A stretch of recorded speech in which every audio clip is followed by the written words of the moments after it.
세계 영화 산업을 주도하고 있는 미국 영화.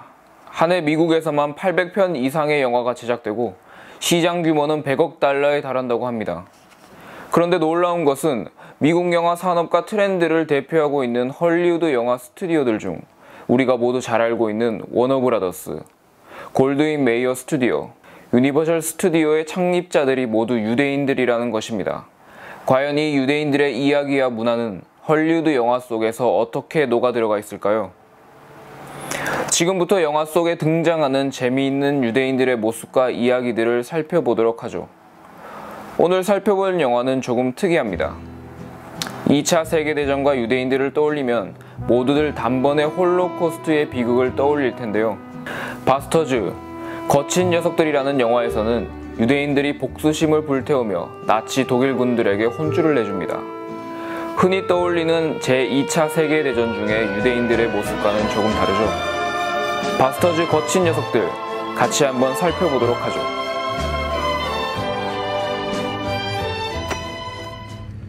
때는 1941년 유럽을 통째로 집어삼킨 나치 독일. 평화로운 한 프랑스 가정 목장에 오토바이를 탄 독일군들이 찾아옵니다. 이들을 찾아온 독일군은 친위대 장교 한스 란다. 프랑스인 가정에 들어온 란다. 갑자기 둘이서만 기니 할 얘기가 있다고 하는데요. 바로 이 가정은 유대인 가족을 숨겨주었기 때문이죠. 한스 란다는 바로 유대인 사냥꾼으로 알려진 유대인들에게 공포의 대상이었습니다. 다른 독일 군인들은 끝내 찾을 수 없는 유대인들을 자신은 모두 찾아낸다는 한스 란다 대령. You're sheltering enemies of the state, are you not? Yes.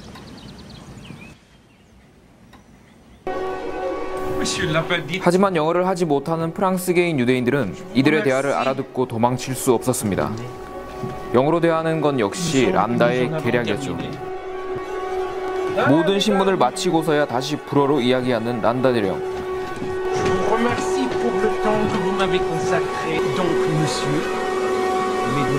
란다의 말이 끝나기 무섭게 독일 군들이 와서 바닥 밑에 숨어있던 유대인들을 향해 총알을 퍼붓기 시작하는데요. 바로 그때 독일군이 쏘는 총알을 피해 잽싸게 도망가는 한 여자가 있었습니다. 가족은 몰살당했지만 가까스로 운 좋게 살아남은 딸. 한편 조금은 색다른 특수부대를 조직하는 한 미군 장교가 있었습니다. Jewish American soldiers. We're going to be doing one thing and one thing only. Killing Nazis. 스스로 거친 녀석들이라 부르는 이 유대인 특수부대는 독일인들에 대한 유대인들의 분노를 담아 독일 나치들을 사냥하는 조금 특수한 특수부대입니다.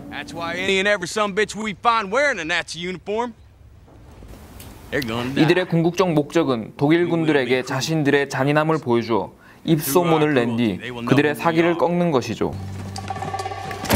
독일군들 사이에서 악명을 떨치기 위해 야만적이고 잔인한 방법으로 전투하는 방식을 선택한 이 거친 녀석들.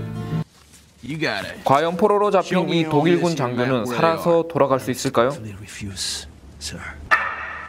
거친 녀석들의 명성을 익히 들은 독일군 포로들은 벌벌 떨 수밖에 없는 상황.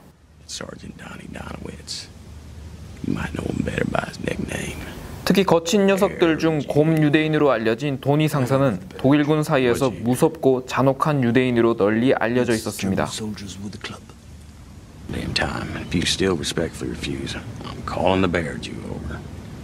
동료의 위치를 밀고 할 수 없는 이 독일 장교는 자신의 목숨 대신 동료의 안전과 국가에 대한 충성을 선택합니다. And your Jew dogs.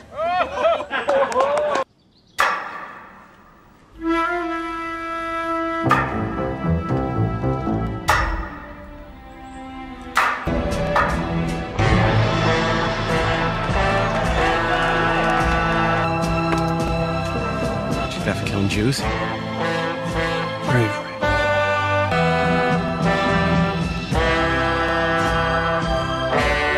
그동안 보여왔던 영화들에선 유대인들이 불쌍하게만 나왔는데 이 영화는 오히려 독일군들이 불쌍하게 보여줄 정도군요. Dann zeig uns auf der Karte, wo die deutsche Stellung ist.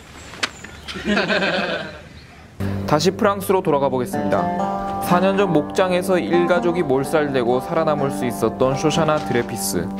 파리에서 이모에게 물려받은 영화관을 운영하고 있었습니다.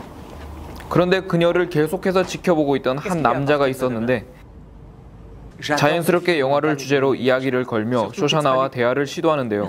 독일군 때문에 자신의 가족을 전부 잃은 쇼샤나. 자신에게 치근덕거리는 독일 병사가 당연히 좋게 보일 리가 없죠. Jawohl, das bin ich, Hauptmann. 프레드릭 졸로라는 이 병사는 평범한 일개 병사가 아니었네요. 독일의 장교들이 찾아와 졸로에게 악수를 청하며 영광이라고 말합니다. 졸로를 알아보는 간부들이 한두 명이 아닙니다. 그는 이탈리아에서 미군을 상대로 큰 전과를 올린 전쟁 영웅이었습니다. 자신에게 악수를 청하는 장교들 덕에 여자 앞에서 기세가 등등해진 프레드릭 졸로. Eh bien, c'est exactement ce que Joseph Goebbels a pensé. Il s'intitule La fierté de la 눈치도 없는 이 멍청한 졸로가 여자 성질에 기름을 부었네요. 이미 괴벨스가 자신을 주제로 영화를 만들었다고 자랑하는데요. 이 둘의 이야기는 어떻게 전개될까요? 쇼샤나는 영문도 모른 채 갑자기 찾아온 독일 비밀 경찰 게슈타포에게 체포됩니다. 일병에 불과한 졸로를 위해 비밀 경찰의 소령이 여자를 모셔왔네요. 이만큼 졸로는 전장에서 무공을 뽐낸 영웅이었다는 것을 알 수 있습니다. 자신과 영화를 함께한 괴벨스에게 쇼샤나를 소개하는 졸로. 아직 사귀는 사이도 아니면서 상관에게 쇼샤나를 소개하는 꿍꿍이가 뭘까요? passe tout le repas à ne parler que de vous et de votre cinéma. Cessez de vous dire, Emmanuel, c'est que le soldat Zoller a passé l'heure du déjeuner à essayer de convaincre Monsieur Goebbels d'abandonner ses projets pour l'avant-première de son... 졸로는 자신이 출연하는 영화가 자신의 짝사랑 쇼샤나의 극장에서 처음으로 상영되기 원했던 것이죠. 바로 그때 쇼샤나의 동공을 한순간 확장시켜버린 한 남자가 등장합니다. 4년 전 자신의 가족을 몰살했던 친위대 한스 란다 대령, 유대인 사냥꾼. 황급히 자리를 뜨려 하는데 이 무슨 청청병력 같은 소리인지 란다 대령이 쇼샤나와 둘이 할 얘기가 있다고 합니다. Avez-vous goûté le strudel ici?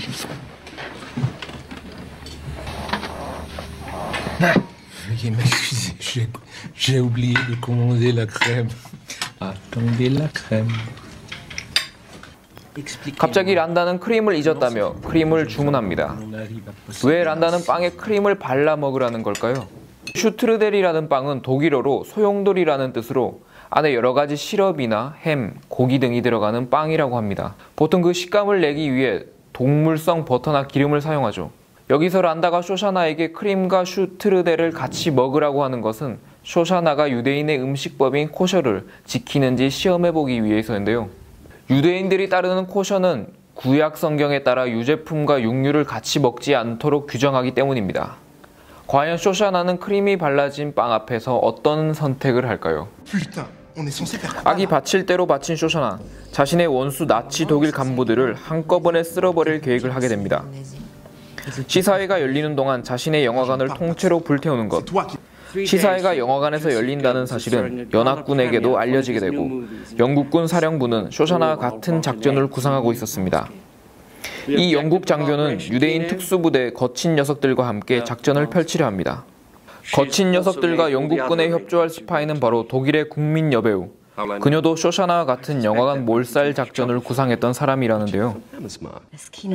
거친 녀석들과 이 독일 스파이는 허름한 술집에서 접전하여 은밀한 대화를 나누고 있는데 예상치 못한 불청객이 찾아옵니다. Nur gerade vielleicht würden Sie meinem Sohn zum Geburtstag ein Autogramm geben? Ich hebe mein Glas auf die größte Schauspielerin Deutschlands. 하지만 대원들의 욱하는 성격 덕분에 분위기는 점점 험악해지고 술집 안의 모든 이목들은 어설픈 독일 장교로 위장한 거친 녀석들에게 향해지게 됩니다. Entschuldigen Sie, Sturmführer, Sie haben einen sehr ungewöhnlichen Akzent. 위기가 닥친 거친 녀석들. 평소 여유롭게 독일군들을 사냥하는 모습과 달리 오늘은 대원들 모두 일촉즉발 상황에 대해 긴장한 모습을 보이고 있는데요. 독일 장교로 위장한 이 유대인들은 이 위기를 어떻게 극복해 나갈까요? 드디어 시작된 파리에서의 시사회. 머릿속엔 복수만 가득한 쇼샤나와 모든 것을 꿰뚫는 매눈 한스 란다. 그의 눈에 수상한 것들이 들어왔습니다. 바로 신분을 위장하고 영화관에 잠입한 거친 녀석들이었습니다. Wer sind denn Ihre 3 Fashion-Begleiter? Ich befürchte, dass keiner von Ihnen ein einziges Wort Deutsch spricht. Es sind Freunde aus Italien. 한 곳으로 모인 독일 장관, 장교들을 보며 또다시 복수심이 이글이글 불타는 이 두 유대인. 동족의 원한을 전부 갚아줄 생각에 어깨가 들썩거리고 있습니다. 대장 알도 레인 중위는 나치에게 체포되고 말아버립니다. 이 유대인 병사들은 나치에게 과연 원수를 갚아줄 수 있을까요? 한편 복수를 계획하는 또 하나의 유대인 쇼샤나. 그녀는 거친 녀석들만큼이나 이 나치들에게 복수하고 싶어 안달이 나 있는 상태인데요. 아무것도 모르고 있는 히틀러와 게벨스. 영화에 만족하고 있는 모양입니다. Who wants to send a message to Germany? I have a message for Germany. 영화관은 한순간 혼비백산이 되어버리고 갑자기 나타난 어느 이상한 여자의 얼굴을 보며 어안이 벙벙해졌습니다. 쇼샤나와 영화관에 모인 나치들의 운명은 이제 어떻게 될까요? 나치에 대한 복수심으로 불타는 유대인들의 통쾌한 복수열전. 실화는 아니지만 한 번쯤 있을만 했던 이야기. 유대인들의 복수. 특히 이 영화에서 유대인 사냥꾼 한스 란다 대령 역할을 맡았던 크리스토프 왈츠는 배역의 잔인하고 교활한 성격을 완벽하고 세련되게 표현하여 평론가들로부터 극찬을 받았는데요. 영화가 개봉된 후 크리스토프 왈츠는 각종 영화 시상식에서 수차례 나무주연상을 수상합니다. 특히 한스 란다 대령이 유대인 가족을 숨겨주고 있던 프랑스인을 신문하는 장면과 레스토랑에서 쇼샤나를 신문하는 장면은 관객들로 하여금 극한의 긴장감으로 몰고 갑니다. 여태까지 당하며 울어야만 했던 유대인 영화의 상식을 뒤엎는 영화 바스터즈 거친 녀석들. 조금은 잔인하고 폭력적이지만 유쾌하게 마무리 짓는 영화. 바로 거칠고 화끈한 유대인들의 이야기 바스터즈 거친 녀석들이었습니다.